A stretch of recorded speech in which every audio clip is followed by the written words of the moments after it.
ಬಾಗಲಕೋಟೆಯಲ್ಲೂ ಕೂಡ ಮುಂದುವರಿತಾ ಇದೆ ಕಬ್ಬಿನ ಕಿಚ್ಚು. ತೇರದಾಳ ಪಟ್ಟಣದಲ್ಲಿ ಸಿಡಿದಿದ್ದಾರೆ ರೈತರ ಹೋರಾಟಕ್ಕೆ ಮಾಜಿ ಸೈನಿಕರು ಕೂಡ ಸಾಥ್ ಕೊಟ್ಟಿದ್ದಾರೆ.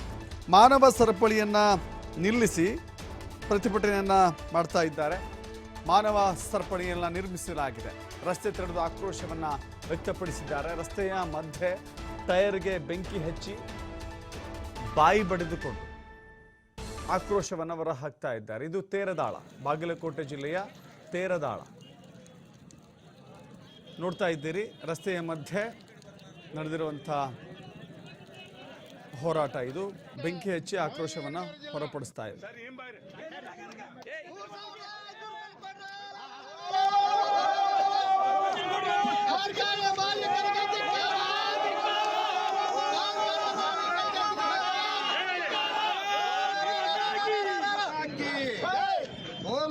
भारत माता की रैतने राष्ट्र